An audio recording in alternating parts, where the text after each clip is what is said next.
Hi friends, welcome to Kokis Cooking Channel.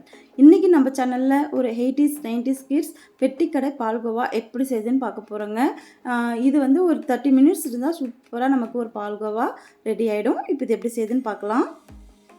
முதல்ல ஒரு கடாய் வச்சுக்கலாம். அதுல வந்து ஒரு 1/2 கப் அளவுக்கு நெய் சேர்த்துக்கிறேன். இது நெய் இந்த அளவுக்கு போடுறோமோ அந்த அளவுக்கு சூப்பரா இருக்கும் டேஸ்ட்.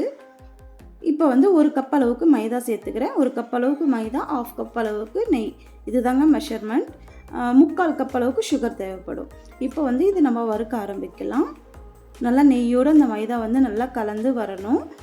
நான் வந்து இன்றைக்கி மைதா மாவு எடுத்திருக்கேன். மைதா மாவில் செஞ்சால் தான் நமக்கு வந்து அந்த 90s கிட்ஸ் பெட்டிக்கடை பால்கோவா ஒரிஜினல் டேஸ்ட் வந்து நமக்கு கிடைக்கும்.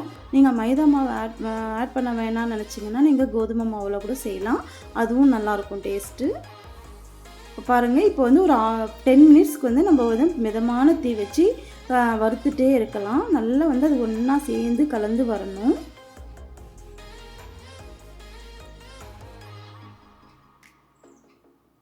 நமக்கு இந்த வறுக்கிற ஸ்டேஜ் மட்டும்தாங்க கொஞ்சம் கஷ்டமாக இருக்கும். அதுக்கப்புறம் ப்ராசஸ் ரொம்ப ஈஸி தான். இது வந்து நல்லா கைவிடாமல் நல்லா வறுத்துட்டே இருக்கணும்.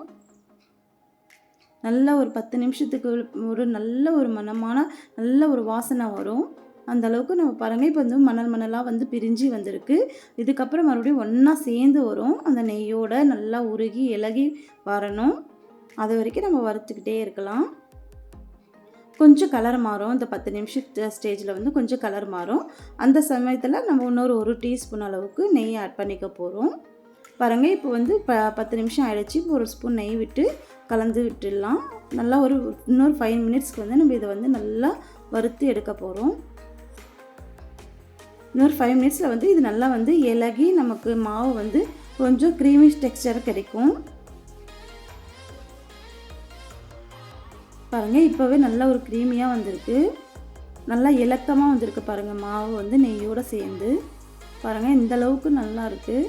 இப்போ இந்த சமயத்தில் வந்து நம்ம ஸ்டவ் ஆஃப் பண்ணிவிட்டு வேறு ஒரு பவுலில் மாற்றிக்கலாம்.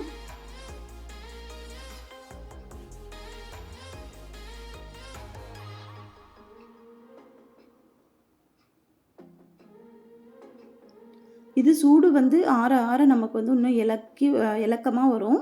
மாவு வந்து கொஞ்சம் லிக்யூட் ஃபார்முக்கு வரும். அதுக்கப்புறம் நம்ம வந்து ஒரு பவுலில் மாற்றியாச்சு. இது வந்து நம்ம ரூம் டெம்பரேச்சருக்கு வர அளவுக்கு நம்ம இதை ஆற வைக்கணும். நம்ம சூடோடு வந்து நம்ம சுகர் வந்து சேர்த்துனோம்னா இன்னும் வந்து தண்ணி ஃபார்முக்கு போயிடும். அதனால் வந்து நல்லா வந்து ரூம் டெம்பரேச்சர் வர அளவுக்கு நல்லா ஆற வச்சுருங்க மாவு. அது ஆறுற வரைக்கும் நம்ம வந்து 3/4 கப்பு சுகர் வந்து எடுத்திருக்கேன். இது வந்து மிக்ஸி ஜாரில் போட்டு பொடி பண்ணி எடுத்துகிட்டு வந்துடலாம்.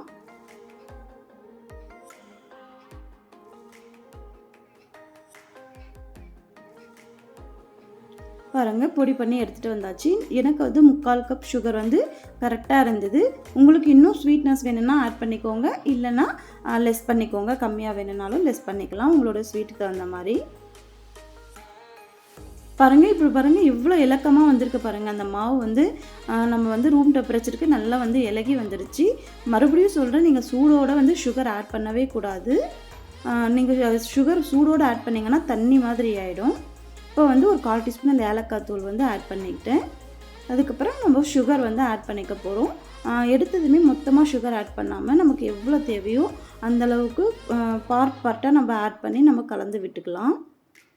இது வந்து ஒரு நல்லா கையில் வச்சு நீங்கள் கலந்து விட்டுக்கோங்க. அப்போ தான் நமக்கு வந்து அந்த கரெக்டான பதம் தெரியும். இல்லைன்னா ரொம்ப ஹார்டாக போயிடும். அதனால் நம்ம வந்து கையிலே கலந்து விட்டுக்கலாம். இப்போ அந்த மீதமான சுகரையும் நம்ம ஆட் பண்ணிக்கலாம்.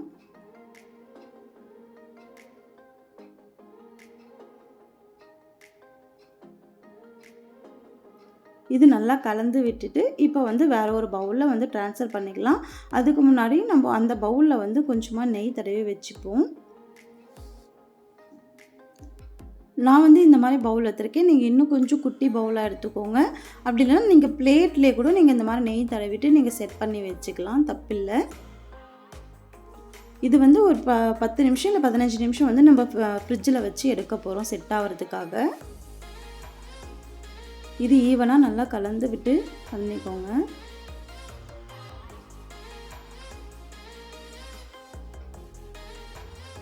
பாருங்கள், இப்போ இந்த அளவுக்கு வந்திருக்கு.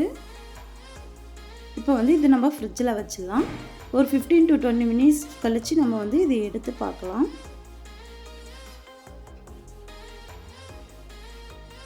பாருங்கள், இப்போ வந்து ஒரு 20 மினிட்ஸ் ஆகிடுச்சு. நல்லா செட் ஆகி வந்திருக்கு. நீங்கள் இது வந்து ஃபஸ்ட்டு ஃப்ரிட்ஜில் எடுக்கும்போது கொஞ்சம் ஹார்டாக இருக்க மாதிரி தான் இருக்கும். நீங்கள் ரூம் டெம்பரேச்சருக்கு வந்ததுமே நல்ல ஒரு சாஃப்ட்னஸ் கிடைக்குங்க. நமக்கு வந்து சாப்பிடவே வந்து அப்படியே நாக்கில் வச்சதுமே கரையும். அந்தளவுக்கு ஒரு சாஃப்ட்னஸ் வந்துடும். நம்ம ஃப்ரிட்ஜிலேருந்து எடுத்து கொஞ்சம் நேரம் வச்சுட்டு அதுக்கப்புறமா நம்ம கட் பண்ணலாம். அப்போ வந்து கரெக்டான ஷேப் வரும்.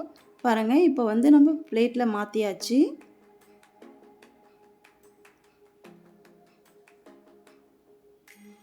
இப்போ இது எந்த ஷேப்பில் வேணுமோ நம்ம அதிலேருந்து கட் பண்ணி எடுத்துக்கலாம்.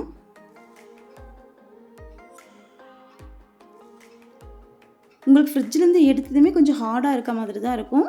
நீங்கள் கொஞ்சம் நேரம் போனதுமே நல்ல ஒரு மாவு ஸ்டேஜுக்கு சூப்பராக வந்துடும் உங்களுக்கு. இப்போ இதை கட் பண்ணிவிட்டு எடுத்துகிட்டு நம்ம எப்படி இருக்குன்னு பார்க்கலாம்.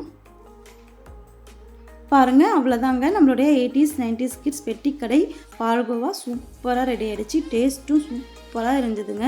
நீங்கள் கண்டிப்பாக இதை ட்ரை பண்ணி பார்த்துட்டு எனக்கு கமெண்ட் பண்ணுங்கள், லைக் பண்ணுங்கள், ஷேர் பண்ணுங்கள். மறக்காமல் என் சேனலுக்கு சப்ஸ்கிரைப் பண்ணிக்கோங்க. இன்னொரு நாள் இன்னொரு இன்ட்ரெஸ்டிங் ரெசிபியில் பார்க்கலாம். தேங்க்யூ.